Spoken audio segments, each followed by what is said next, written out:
Balik lagi sama gue Alvin Kapau dan kali ini kita ini nggak cuma live doang, tapi kita juga di salah satu program Masuk TV namanya Ngobrol, di mana gue bakal ngobrol bareng sama banyak sekali pakar, narasumber dan ya teman-teman gue juga.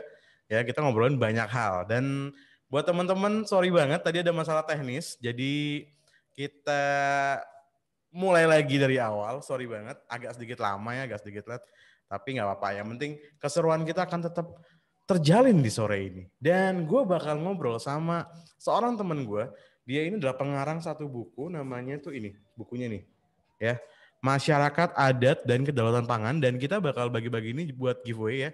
Dan ini persembahan dari kemitraan. Nanti buat teman-teman yang udah giveaway, udah ikut giveaway-nya, jangan lupa nanti gue bakal sebutin pemenangnya. Dan kita panggil aja langsung teman gue namanya Mas Aik. Silakan Mas Aik, nyalakan kameranya Mas. Halo Mas Alvin. Ini sudah ada Mas Aik. Beliau adalah pengarang buku dari Masyarakat Adat dan Kedaulatan Pangan. Silakan perkenalkan diri dulu Mas.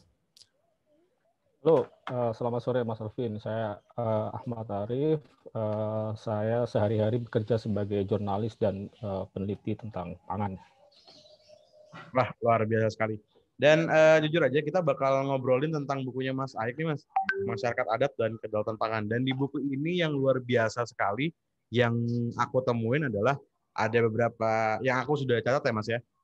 Ini luar biasa banget tentang keberagaman pangan yang kita punya khususnya ya. Ada 77 jenis sumber karbohidrat, 75 jenis sumber lemak, 26 jenis kacang-kacangan, terus 389 jenis buah-buahan, dan lain. Rempah juga banyak banget.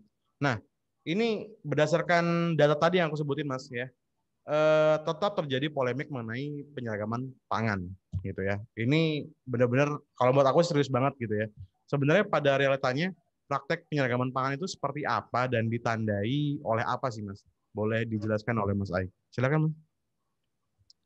Baik Mas Alvin. Jadi penyeragaman pangan ke beras ya, itu sebenarnya terjadi sudah lama ya. Setidaknya di era kolonial itu sudah terjadi, terutama seiring dengan peminggiran ini ya masyarakat adat ya. Jadi misalnya studi antropolog Belanda di Mentawai tahun 1920 ya, masyarakat di sana itu diminta menanam padi dan meninggalkan sagu gitu, karena sagu dianggap sebagai simbol ketertinggalan, kemiskinan, dan beras adalah modernitas dan kemajuan.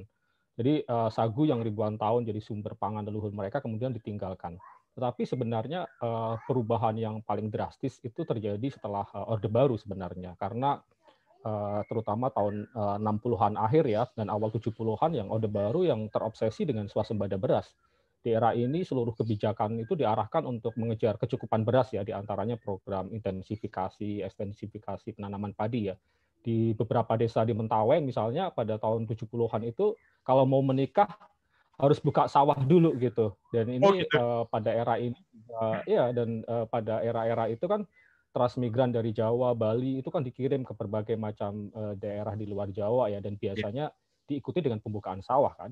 Di sisi lain masyarakat adat yang memiliki jalan pangan yang beragam ya, misalnya orang Rimba, orang Punan di Kalimantan yang sebelumnya berburu dan meramu itu kemudian secara bersamaan mereka dirumahkan karena hutan mereka kemudian dikuasai kan, dan kemudian mereka dipaksa menerima pangan beras gitu. Dan secara kultural juga di masa Orde Baru itu kan beras sebagai komponen gaji pegawai negeri ya, sehingga Ya. terbangun perspektif di masyarakat di daerah ya bahwa pangannya para pejabat, para tentara dan seterusnya itu adalah beras gitu, dan mereka kemudian inferior ya dengan pangan mereka sendiri. Mereka malu dengan pangan mereka yang beragam gitu, dan ini diteruskan sampai kemudian kalau sekarang kan kita kenal istilah ini ya bantuan raskin, kemudian Ya. yang jadi sekarang menjadi rastra atau beras sejahtera gitu. Dan ini akhirnya beras masuk kemana-mana di berbagai macam daerah yang sebenarnya memiliki makanan macam-macam. Dan bahkan sampai sekarang penyeragaman pangan menjadi beras itu masih terjadi dengan cetak sawah baru yang sekarang terjadi di mana-mana ya. Mulai dari apa tuh sampai di Merauke, di NTT dan di mana-mana dengan proyek mengganti pangan-pangan lokal yang ada menjadi cetak sawah baru dan food estate ya sekarang yang menjadi seperti itu. Iya, yang sedang rame sekarang putar itu. Sekarang kalau misalkan ngomongin tadi penyeragaman Iya. pangan jadi beras sendiri, sebenarnya juga yang paling sedih tadi Mas Aik sempat sebut masalah raskin. Sebenarnya nggak cuma raskin doang, pasti kalau yang namanya ada raskin, selalu ada temennya nih. mie instan yang luar biasa gitu kan. Akhirnya jadi kayak orang tergantung dengan beras dan mie instan sekarang, itu sedihnya gitu. Dan mungkin banyak teman-teman di sini yang agak sedikit kurang sadar gitu bahwa sebenarnya ternyata dari nama sebutan gitu ya, sebutan tadi kan kita sudah Mas Aki sempat nyebut masalah sagu ya. Itu kan sebenarnya dari sebutan sagu sendiri sebenarnya itu adalah asal kata dari bahan-bahan lain yang akhirnya dipakai bahasanya, seperti di Jawa disebut dengan sego tapi sebenarnya menjadi nasi gitu kan, dan orang Sunda menjadi sangu. Itu sebenarnya kan jadi kayak asal katanya sendiri. Dan aku mau ngelanjutin Mas mengenai penjelasan Mas Aik tadi nih. Masyarakat adat itu menjadi korban dari penyeragaman pangan. Contoh aja nih, yang di buku ini aku sempat lihat adalah di awal-awal itu disebutkan masyarakat adat Punan dan Asmat, tentunya masih banyak masyarakat adat yang lain yang jadi korban. Nah, menurut Mas Aik sendiri, bisa dijelasin nggak sih Mas gimana dan perubahannya seperti apa yang mempengaruhi jalan pangan masyarakat Punan dan Asmat? Itu gimana Mas? Ya, tapi sebenarnya secara umum ya, sebelum masuk ke Punan dan Asmat ya, perlu kita sedikit pahami bahwa sebagai negara agraris ya, situasi pangan di kita ini sebenarnya sangat mengkhawatirkan ya.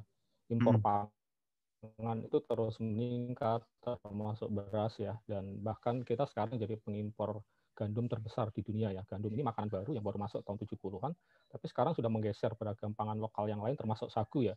Komposisi gandum saat ini sudah 25% dari total karbohidrat yang dikonsumsi masyarakat.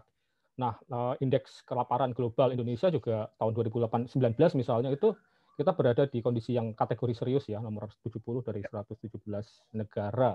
Dan kalau kita bicara Asmat yang mengkhawatirkan, tahun 2018 itu kan terjadi kasus gizi buruk ya yang menewaskan 72 anak gitu. Lalu tahun 2015 ada 11 orang rimba di Jambi yang meninggal juga karena persoalan kesehatan dan kurang pangan. Jadi memang persoalan kekurangan pangan yang terjadi di masyarakat adat ini sangat mengkhawatirkan, dan ini menurut saya puncak gunung es ya. Karena situasinya mungkin lebih parah lagi, dan ini salah satu konsekuensi dari kesalahan penyeragaman pangan tadi gitu. Sebenarnya kalau kita mau lihat ya, Soekarno juga sudah mengingatkan sebenarnya sejak tahun 50-an ya, ketika dia mendirikan meresmikan Fakultas Pertanian UI ya, yang sekarang menjadi IPB.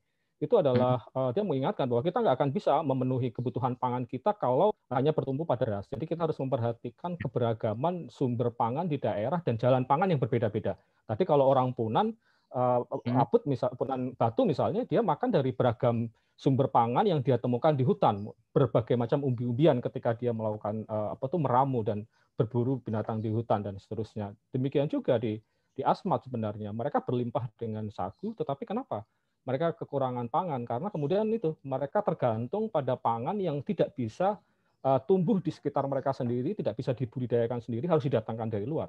Beras dan mie instan yang kemudian yang ini sama-sama komponen yang tidak bisa mereka budidayakan sendiri. Dan inilah kesalahan mendasar dari ini ya, menyeragamkan jalan pangan masyarakat yang beragam ya. Contohnya misalnya kayak tadi yang di Asmat misalnya. Kenapa sagu itu menjadi bahan pokok, pangan pokok mereka gitu selama ribuan tahun gitu, dan kenapa sekarang harus digusur gitu? Karena lingkungan mereka itu memang lingkungan rawa-rawa gambut yang cocok sebagai habitat sagu gitu. Apakah padi bisa ditanam di sana? Mungkin bisa, tetapi pasti tidak optimal dan butuh banyak rekayasa ya. Karena tapi pertanyaannya kenapa sih harus menanam padi kalau di sana sudah berlimpah sumber pangan yang lain ya, yang selama ribuan tahun terbukti menghidupi kan? Jadi justru menurut saya pemaksaan beras dengan menggusur keberagaman jalan pangan yang macam-macam tadi, orang Asmat makan sagu, orang Punan makan umbi-umbian hutan dan berburu dari hutan, itu justru yang kenapa sekarang mereka kelaparan ya? Jawabannya karena jalan mereka telah dihancurkan oleh konsep penyeragaman pangan kita yang harus beras, dan sialnya juga beras dan mie instan tadi yang sama-sama sekarang tergantung dari impor sebenarnya.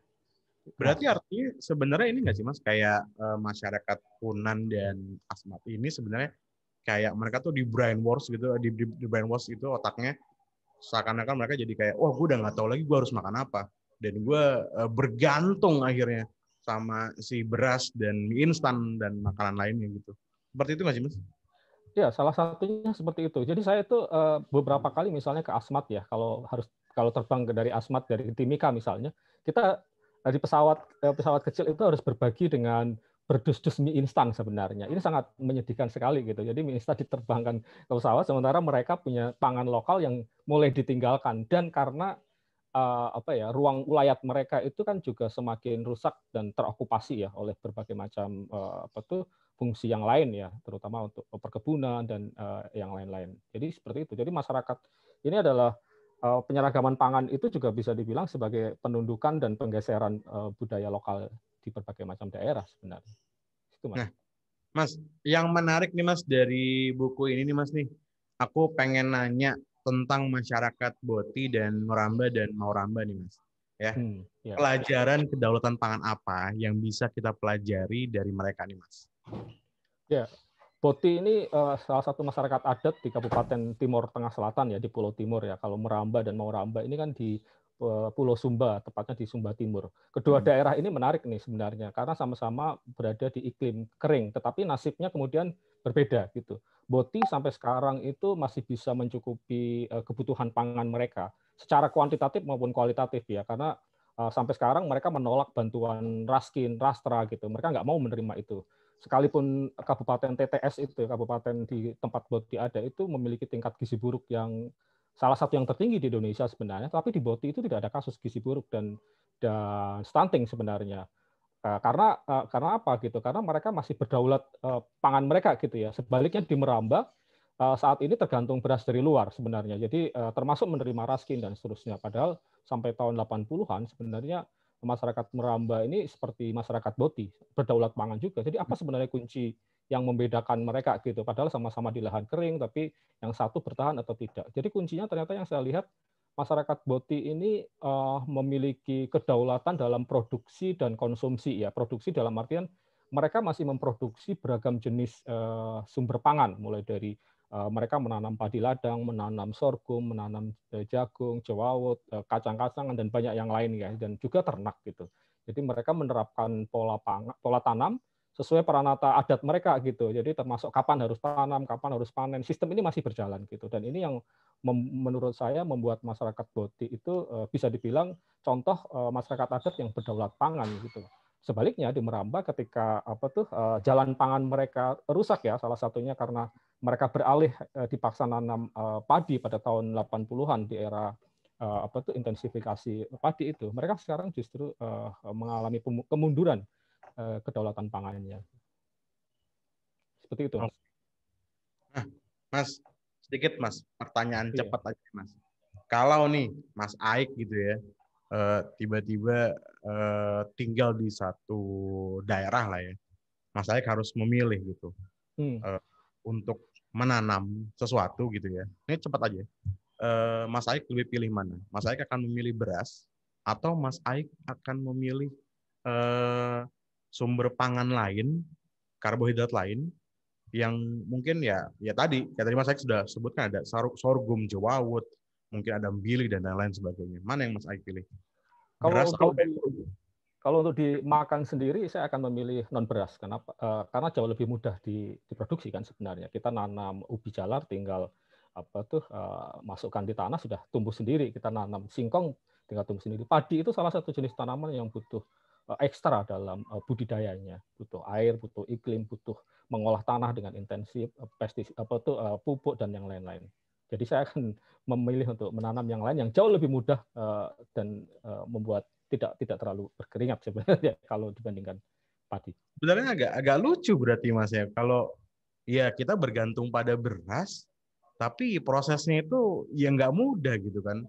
Ya kalau dia maksudnya istilahnya beras itu apa ya? Kalau saya bilang tuh kalau zaman sekarang anak bilang cepet baper lah gitu kan. Ini dikit dia sakit apa, tanamnya terus jadi susah dan lain-lain sebagainya gitu kan. Dan apalagi kalau saya sempat coba googling juga mengenai sorghum juga gitu ya.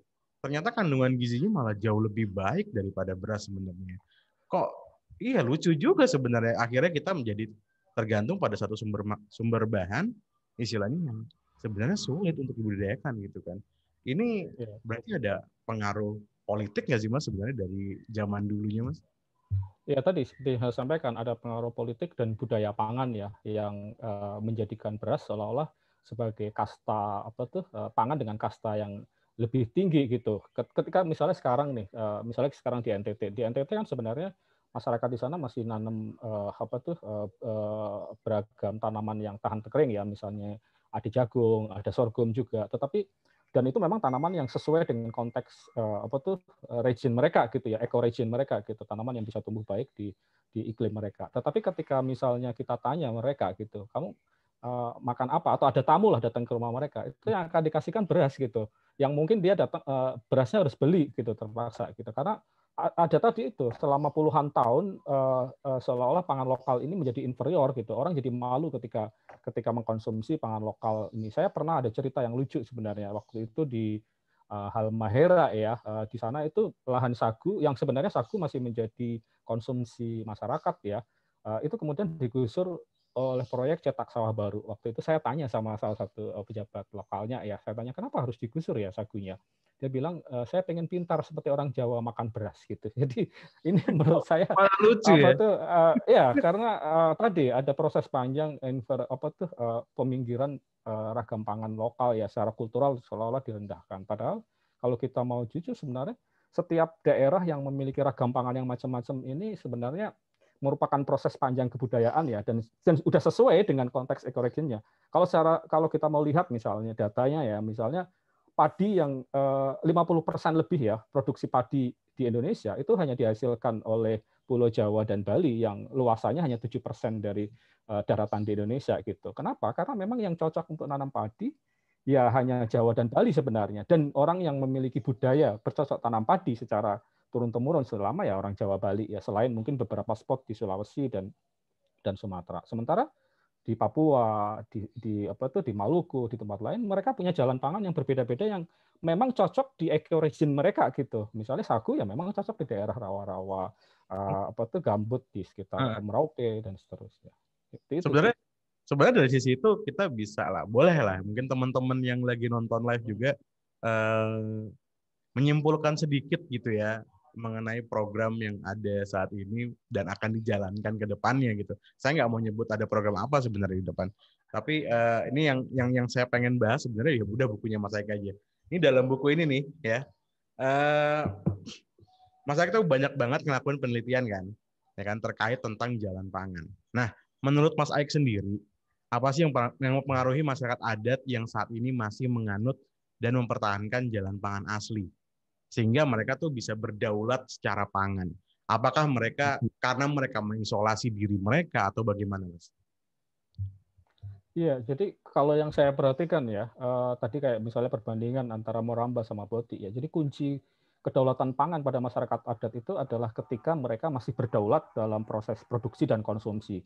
Dalam produksi misalnya elemen pendukung ketersediaan lahan atau ulayat, tanah ulayat, akses terhadap hutan, lingkungan yang seimbang, dan itu menjadi penyangga sistem pangan mereka ya. Termasuk juga mereka masih berdaulat dalam pengadaan ragam benih gitu. Rata-rata masyarakat adat yang berdaulat itu seperti kayak di Boti gitu. Mereka menanam berbagai macam ragam tanaman, bukan hanya satu dua jenis tanaman.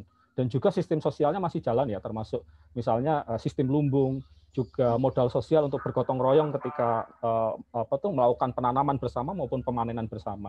Bagi-bagi makanan kalau di dalam masyarakat adat Punan Batu misalnya, setiap hasil berburu itu pasti akan dibagi kepada seluruh anggota kelompok mereka, dan itu membuat orang yang sakit atau orang tua itu tetap bisa dapat makan misalnya. Nah, dari segi konsumsi, mereka juga berdaulat mengkonsumsi aneka ragam pangan yang memang bisa diproduksi sendiri gitu. Jadi tidak tergantung pada pangan yang tidak ada di tempat mereka gitu. Nah, kuliner masyarakat adat itu sebenarnya kan hebat loh sebenarnya. Misalnya kayak contohnya di Kasepuhan ya, di Jelebang itu. Ada menu namanya menu nasi apel. Jadi menggabungkan antara pisang tanduk mengkal dengan nasi yang ditumbuk dan kemudian dibakar, dikasih terasi dan yang lain-lain. Dan itu kan menggabungkan berbagai unsur yang ada kelebihan di nasi ditambah dengan pisang. Di Sumba Timur juga ada yang sejenis ya, misalnya olahan jagung bose misalnya Boti gitu, yang menggabungkan antara jagung dengan kacang-kacangan. Jadi protein campur karbohidrat. Di Merauke ada misalnya juga resep sagu sep ya, dia mencampur sagu yang minim protein ditambah dengan ikan dan daging lalu dibakar seperti pizza. Jadi menurut saya secara lokal knowledge ya, ini sebenarnya merupakan proses panjang pengetahuan yang seharusnya menjadi dihargai gitu ya, karena memang makan itu bukan hanya sekedar memenuhi asupan untuk tubuh ya, tapi juga bagian dari kebudayaan, bahkan ritual kepercayaan mereka gitu. Jadi seharusnya tidak boleh diinferiorkan gitu. Ini adalah kekayaan kita yang luar biasa sebenarnya, yang harus dihargai gitu. Kalau saya Ya bilang. sebenarnya kita benar-benar harus menghargai ya kebudayaan kita sebenarnya gitu kan, apa yang kita punya Ya, dan yang penting ya itu yang kita harus jalankan. Dan yang lucu tadi Mas Saik sempat bahas tentang nasi apel. Apel ya, ya, bukan apel. ya siap. Nggak Bukan tahu apel, Mas, apel pengucapannya ya. itu. Nasi Apa? dengan pisang. Iya, Dan pisang saya tanduk, pisang tanduk. dapat bocoran sedikit kemarin kita sempat ngobrol Mas Aik. Mas Aik akan membahas tentang pisang Mas ya, sejarah pisang ya. Kita mungkin Iya, nggak bakal iya. ngobrol di sini, nanti aja, mungkin next kalau bukunya udah keluar, gitu kan. Nah, ini mungkin sudah masuk ke pertanyaan terakhir sebenarnya Mas ya. Udah panjang banget tadi Mas Aik ngejelasin tentang jalan pangan dan masyarakat adat sendiri. Nah, ini teman-teman yang lagi nonton sekarang pasti tahu banget kalau Masak TV itu udah dari sekitar tahun 2008-an ya. 2008 akhir lah ya, sampai saat ini kita tuh masih terus produksi banyak banget video tutorial cara masak menu-menu Nusantara khususnya. Nah, walaupun sekitar sekarang kayak 25-30% kita udah bikin menu-menu hiburan berupa menu western ataupun menu-menu kembangan. Dan Mas Aik juga di dalam buku ini banyak banget nih sebenarnya ya. Buat teman-teman ini rugi banget kalau teman-teman nggak baca buku ini sebenarnya.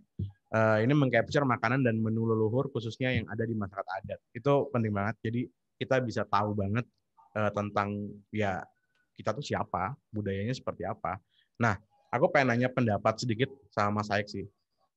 Gimana ya supaya masyarakat modern hari ini nih bisa dan mau kembali ke jalan pangan yang sudah dilakukan oleh leluhur terdahulu. Dan masyarakat adat itu mau mengkonsumsi lagi gitu kan, kayak tadi orang Punan sudah mungkin cara hidupnya berubah gitu kan, dan mereka bisa mau lagi gitu untuk kembali dan memuliakan pangan lokal gitu dengan keanekaragaman yang ada. Soalnya ya jujur aja baca bukunya Mas Aik nih, saya sedih, saya seneng, senyum, campur aduk gitu Mas. Gimana Mas menurut pendapat Mas Aik Mas? Kira-kira apa nih yang bisa kita lakukan saat ini? Iya, kalau saya mungkin karena ini ya, apa tuh di bidang literasi ya, dan bagi saya literasi mengenai pangan ini menjadi sangat penting kemudian ya. Karena mungkin banyak masyarakat Indonesia sendiri yang tidak memahami mengenai potensi yang dia punya dan justru terjebak pada tadi sumber pangan yang justru sebenarnya tidak jauh lebih sehat, malah lebih tidak baik sebenarnya.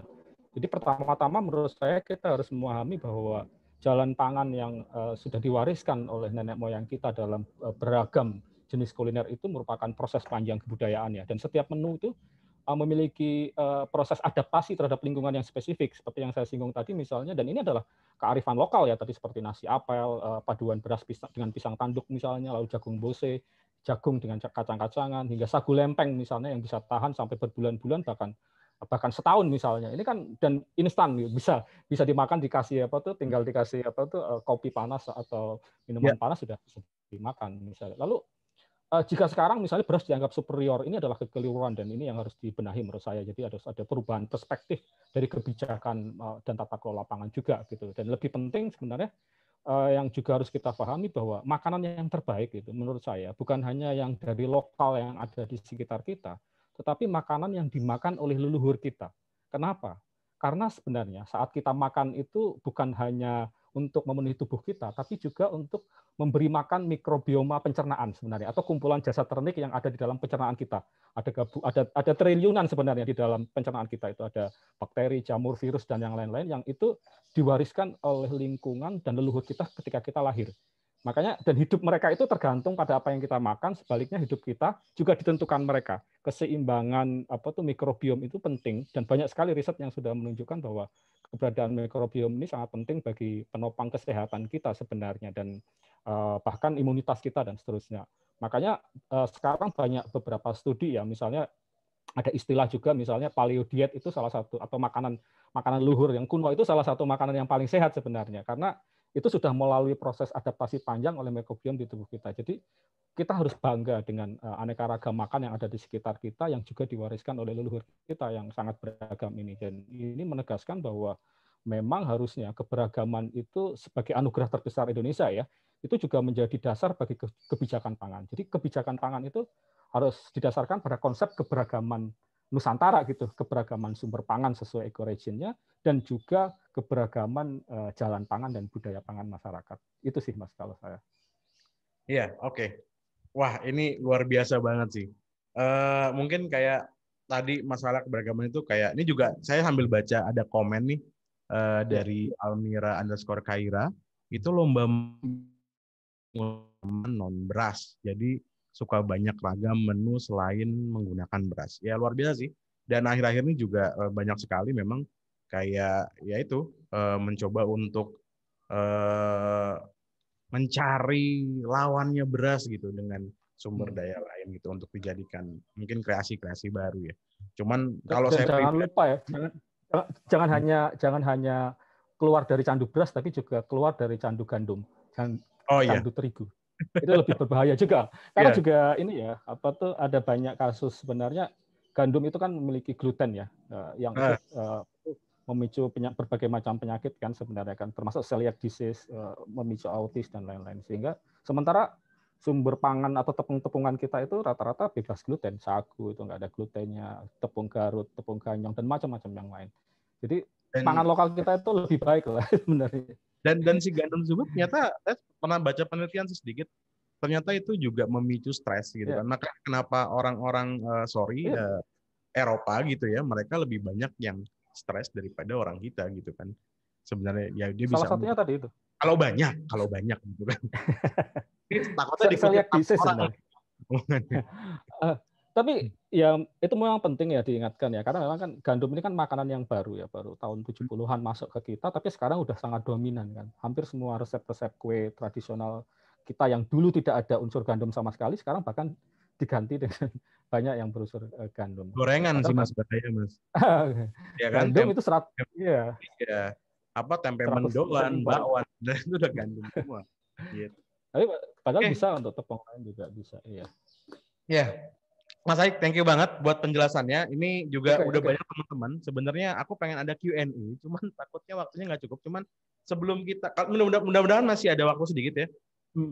Aku pengen bacain pemenang giveaway-nya dulu, yang sudah ikutan giveaway kemarin. Ini ada @Yosep Budianto. Jawabannya adalah jelai, sorghum, ubi, sagu, jewawut. Terus ada @Dini Septianti. Jawabannya dia ada sagu, jagung, singkong, ubi, talas. Terus yang ketiga ada @Ayunatasari dengan jawaban kentang, ubi jalar, jagung, pisang, singkong. Nomor 4 ada @NRL Fatia. Jawabannya jagung, ubi, singkong, sagu, keladi. Nomor 5 ada @Yusnidar1105. Jawabannya ubi jalar, uwi, sagu, jewawut, sorghum. Akhirnya saya mendengar uwi gitu ya. Dari semuanya rata-rata ya kita lihat masih umum gitu ya. Tapi saya nggak dengar ada gembili, ganyong. Kayak anak saya yakin sekarang gini deh.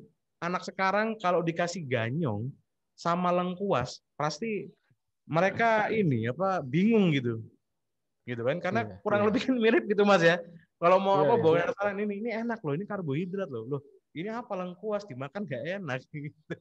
Tapi Mas Alvin tahu nggak namanya porang? Porang aku kurang tahu, Mas. Nah, porang itu yang sekarang kalau kita mungkin lebih kenal namanya shiratake. Shiratake yang untuk mie shiratake Jepang itu. Itu bahan bakunya dari porang ya, atau iles-iles. Itu kan makanan sehat yang gampang sekali tumbuh di Indonesia gitu. Itu bentuknya itu agak-agak luar biasa sebenarnya aku ngeliat bentuknya. Gitu. Thank you banget Mas Aik atas waktunya. Kita udah ngobrol-ngobrol kurang lebih 30 menit. Makasih udah mau diganggu sama Masak TV. Dan buat teman-teman yang mungkin nggak nonton live-nya, ini sudah kita record dan kita akan post di YouTube juga. Jadi nanti bisa ditonton lagi. Thank you buat teman-teman yang udah datang dan berikut giveaway. Dan jangan lupa buat beli buku ini. Serius. Buku ini tuh luar biasa, mencerahkan, dan bikin penasaran, pengen baca bukunya Mas Aik yang lain. Ini cuman seri keberapa gitu Mas ya? Masih ada lanjutannya? Ya saya kebetulan bikin seri Pangan Nusantara. Ini yang ketiga gitu. Tapi habis ini ada lagi yang sedang saya riset untuk saya tulis. Ya, siap Mas Aik. Terima kasih atas waktunya. Teman-teman pasti pada penasaran, dan jangan lupa pada follow Instagram Mas Aik. Udah ada di posan kita. Tinggal di follow. Mau tanya langsung sama Mas Aiknya mengenai pangan lokal dan lain-lain. Beliau ini luar biasa banget. Thank you Mas Aik buat waktunya. Sampai jumpa lagi di kesempatan lainnya. Mudah-mudahan kalau pandeminya kelar kita bisa ketemu ngobrol bareng di sini. Kalau perlu sambil masak Mas. Aku pengen banget Mas ngobrol sambil masak sama Mas Aik. Seru banget nih. Gitu. Thank you Mas Aik. Sampai jumpa lagi. Sama-sama.